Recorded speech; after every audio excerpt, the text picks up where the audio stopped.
सहनाववतो सहनौ भुनक्तो सह वीर्यं करवावहै तेजस्विनावधीतमस्तु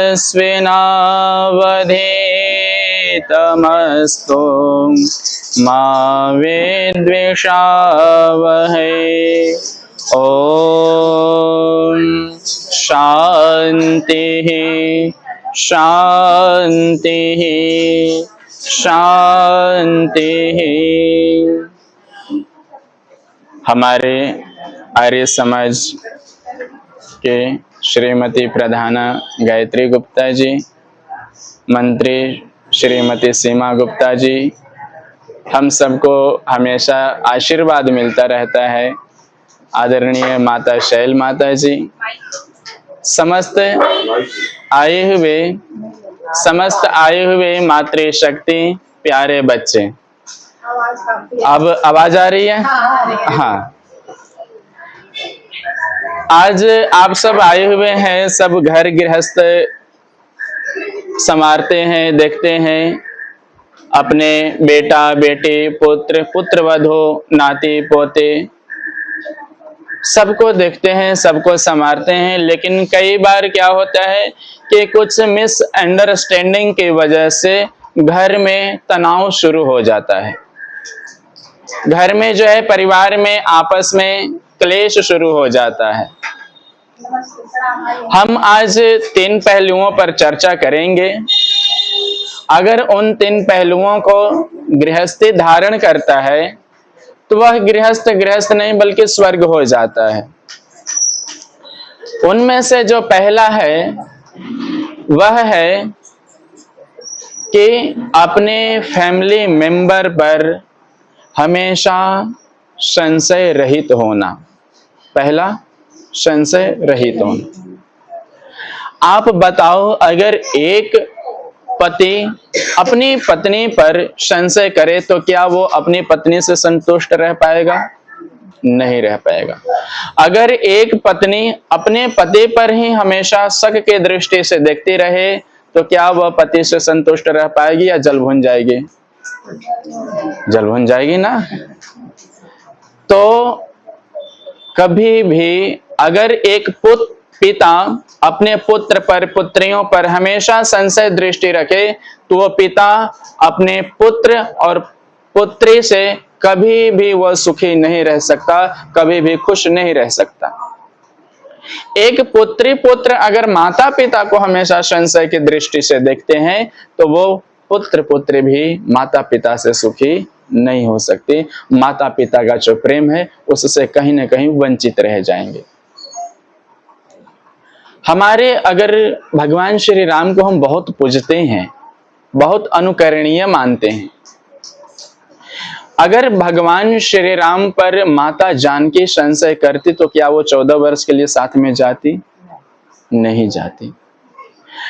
यही आजकल हमारे घरों से ये निकल पड़ा है, दरवाजे से बाहर निकल पड़ा है और घर में एक बीमारी घुस गई है। उस बीमारी का नाम है कि संशय। छोटे छोटे बातों पर लेकर के संशय करते हैं और वो संशय को ट्रांसपेरेंट नहीं करते हैं। मान लिया कभी मन में शंका होना अच्छी बात है, शंका उठे भी मन में तो उस शंका को सामने वाले को व्यक्त कर दे।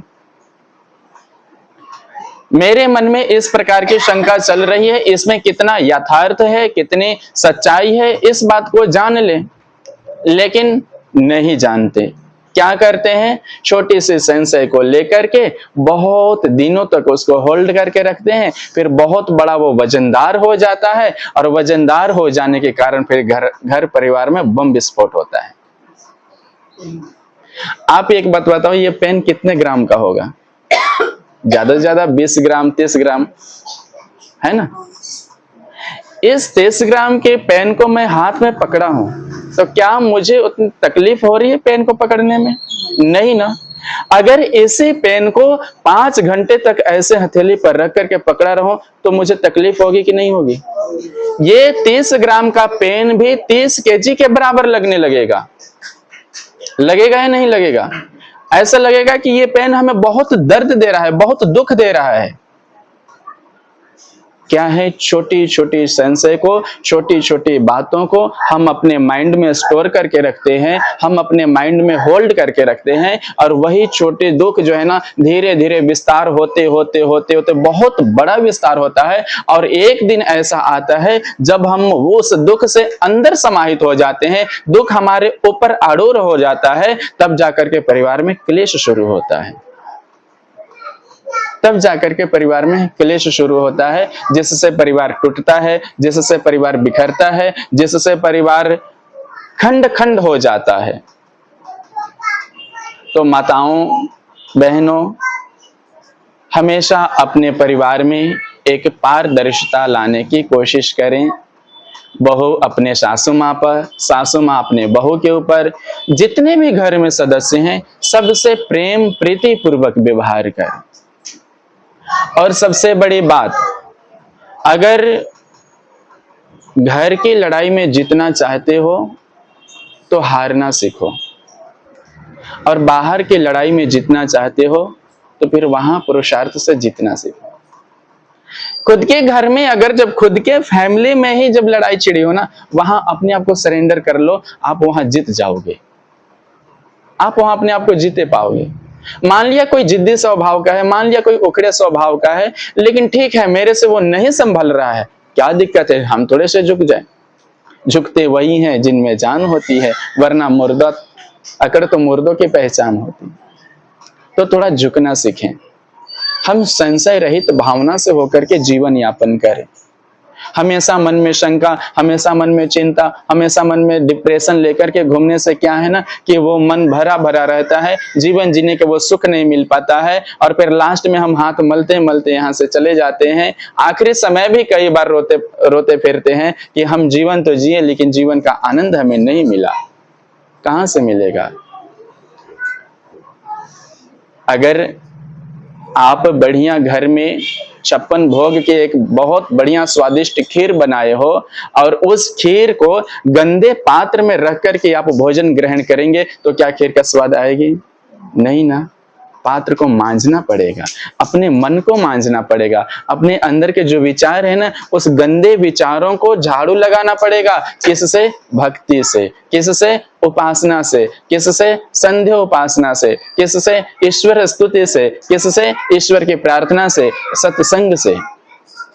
जब वो झाड़ू लग जाएंगे, वो कूड़ादान गार्बेज अंदर का बाहर निकल जाएगा, तो फिर जीवन में वो हर सुख, वो हर आनंद परिवार की तरह इतने विस्तार, जो खीर रूपी जो 56 व्यक्ति हैं, वो फिर हर एक व्यक्तियों से हमें सुख मिलना शुरू हो जाएगा।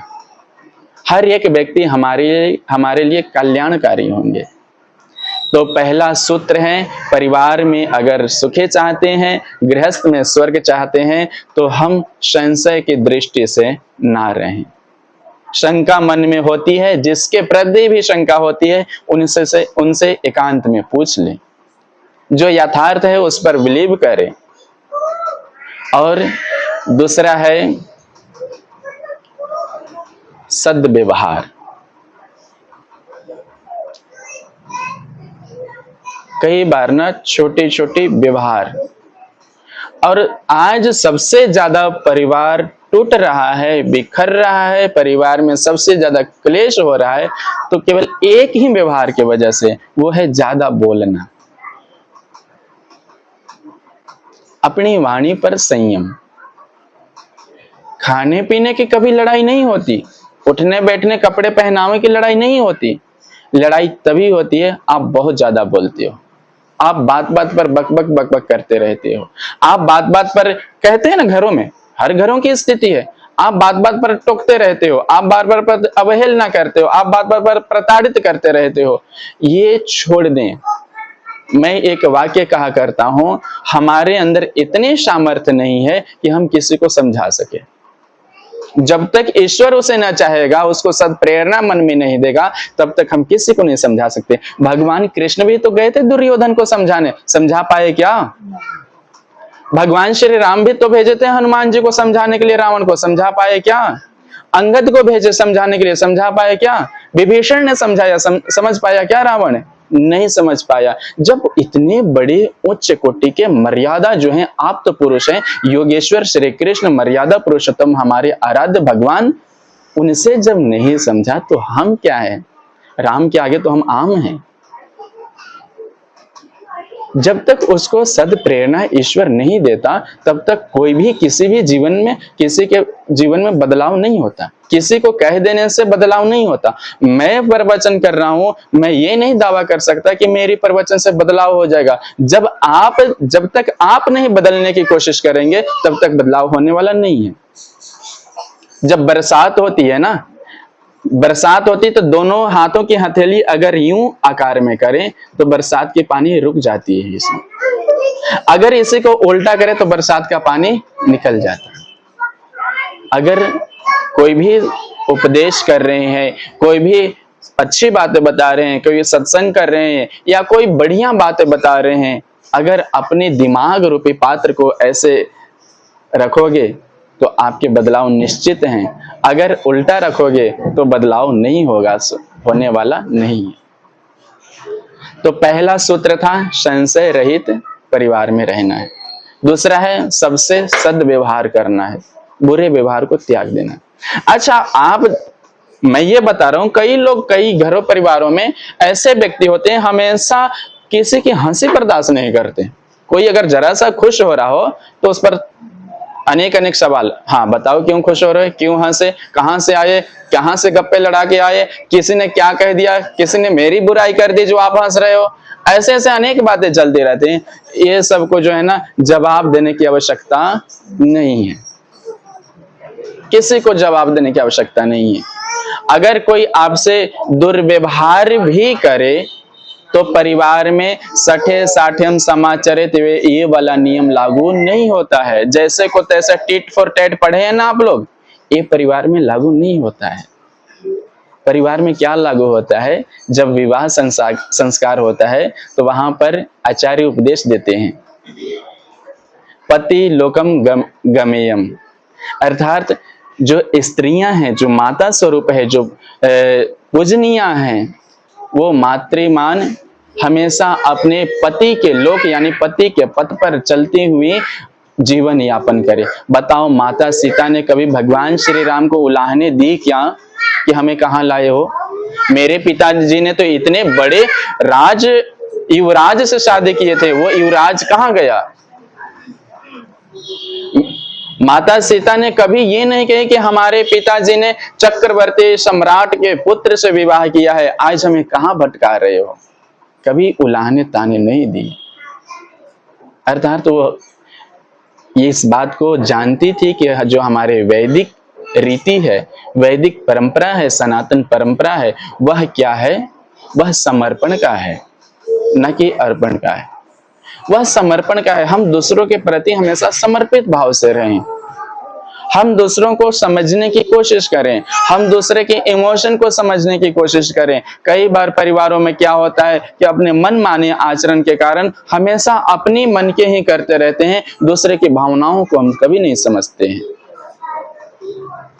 एक वाक्य कहा करता हूं कि सब प्रकार के खेल खेलो, खेल सारे खेलो, पर किसी के भावनाओं से ना खेलो, किसी के भावनाओं को आहत ना करो, क्योंकि जिसके भावनाएं टूटती है ना, उस व्यक्ति के आपके ऊपर पूरा जितना भी श्रद्धा भक्ति भाव आपके ऊपर है, वो सब मलिन हो जाता है, धुल जाता है। परिवार को स्वर्ग बनाने का दूसरा गांठ है, वह जितने भी परिवार के लोग हैं, हम सद से सद्व्यवहार करें। कोई कुछ बोल भी दें। एक बात और है, अगर कोई व्यक्ति गुस्सा करता है किसी के ऊपर भी, या आपके ऊपर कोई गुस्सा करता है परिवार के लोग, आप रिसेंट टाइम जवाब ना दें। आपसे वो 1 2 दिन 3 दिन 5 दिन के अंदर अंदर वो माफी मांगेगा ही मांगेगा। उसकी आत्मा अंदर से कचोटती रहेगी, उसको चैन नहीं मिलेगा। वो आपसे साक्षात्कार नहीं माफी मांगेगा तो मन से जरूर माफी मांग लेगा। मान लिया सामने आने में संकोच हो रहा है उसको, तो मन ही मन वो बहुत गलानी करेगा, मन ही मन वो बहुत घोटेगा, मन ही मन वो बहुत परेशान होगा और क्षमा मांगेगा। तो कोई परिवार के लोग क्रोध करें, तो उसको शांत भाव से, जब समुद्र में लहरें आती हैं तो समुद्र में लहरें आने के बाद उसके बाद समुद्र शांत रहता है ना। तो ऐसे ही कोई परिवार के लोग, अगर किसी का उखड़ा स्वभाव है, तेज स्वभाव है, तो थोड़ा शांत रहना सीखें। 2 हो गए।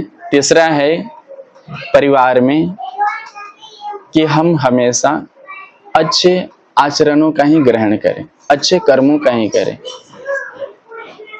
कई लोगों को आपने देखा सुना होगा, अरे ये तो ऊपर से ऐसे बोलते हैं, मन अंदर से बहुत अच्छे हैं। ये ऊपर ऊपर बहुत बोलते हैं, क्रोधी हैं, ये हैं, वो हैं, ये मन से बहुत अच्छे हैं, अंदर से बहुत अच्छे हैं। अंदर से अच्छे नहीं होते हैं। आप डिस्प्ले पे वही देखते हो जो मॉनिटर में चल रहा होता है। सही बात है ना। तो ये जो चेहरा है ना, ये डिस्प्ले है, और जो अंदर जो सॉफ्टवेयर है, ब्रेन, बुद्धि, मन, मस्तिष्क, अंतःकरण, वो सब मॉनिटरिंग की काम करती है। तो ये भ्रम में ना रहे कि फलाने व्यक्ति, अरे वो मुंह के थोड़े कड़ू स्वभाव के हैं लेकिन अंदर से बहुत अच्छे हैं। अंदर से भी वैसे ही हैं, अच्छे नहीं है। मैं नहीं कह रहा हूं, मेरे ऊपर लांछन मत लगाना, उपनिषद कह रहा है, यद मनसा ध्यायवती तद वाचा वदति, यत वाचा वदति तद मन कर्मणा करोति। अर्थात जो व्यक्ति जैसे अपने मन के अंदर विचार सोचता है वैसी वाणी से बोलता है, और जो जिस प्रकार की वाणी बोलता है वैसे वो कर्मों में लिप्त रहता है।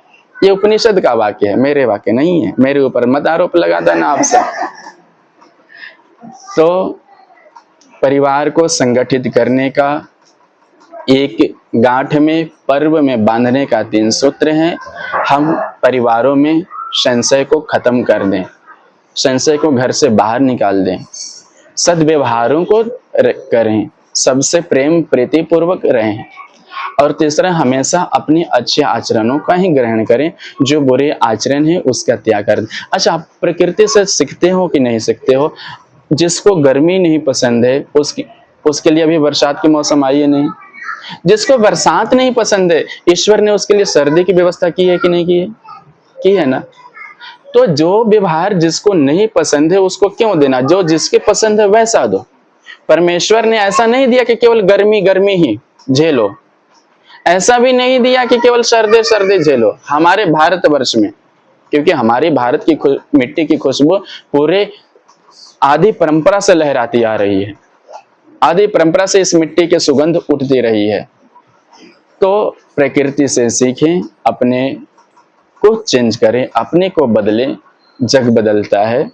केवल भगवान के सामने रोज प्रार्थना करने से प्रार्थना पूर्ण नहीं होती। प्रार्थना किस प्रकार की पूर्ण होती है? हम रोज अर्जी लगाते हैं, अर्जी स्वीकार होती है क्या हमारी रोज? नहीं ना, कभी कभी होती है ना। रोज तो हम लंबी इतनी बड़ी बड़ी लिस्ट पकड़ाते हैं, हो जाती है क्या? नहीं होती है। तो ईश्वर से अगर मांगना है तो ईश्वर से यही मांगना कि सद्बुद्धि दो। जिसके पास सद्बुद्धि आ जाती है ना, वो सारे कामों को सद्बुद्धि के अनुसार ही होती है। बड़े से बड़े दुख, संकट, विपत्ति आदि सब विघ्न बाधाओं दूर हो जाते हैं। तो परिवार को संगठित करें, परिवार को बढ़ाएं, और परिवार को कभी तोड़े नहीं। और परिवार को, एक बात है, जो परिवार में तोड़ने का काम करते हैं वो बहुत कृतघ्न होते हैं। कृतघ्न, उसको बहुत ही पाप कर, नीच दृष्टि से उसको वेद में लिखा गया है। तो हम कृतज्ञ ना बने, कृतज्ञ बने, दूसरों के प्रति कृतज्ञता व्यक्त करने वाले बने। अच्छे आचरणों का धारण करें, अच्छे व्यवहारों का धारण करें, और सबसे प्रेम का व्यवहार करें, और सबके साथ मिलकर के हम खुशियां मनाएं। और इन्हीं शब्दों के साथ हम पूरे यजमान परिवार के लिए, पूरे हमारे आर्य समाज की तरफ से, आप सब जन आए हैं, सबके तरफ से पूरे परिवार के लिए बहुत बहुत आशीर्वाद है, बहुत बहुत इनके लिए शुभकामनाएं भी हैं कि इस तरह के कार्य ये अपने गृह स्थान पर कर पाए हैं। ईश्वर की बड़ी अनुकंपा हुई है, और पूरे परिवार में सुख की वर्षा होती रहे, शांति का आंगन में वास होता रहे, शांति इस आंगन को चूमती रहे और सारे लोग स्वस्थ रहें, सब निरोग रहें, सब मस्त रहें और सबको मस्त रखने की भी कोशिश करें। इन्हीं शब्दों के साथ आप सबको भी बहुत बहुत आशीर्वाद है, सबको शुभकामनाएं हैं। इसी ओम शांति।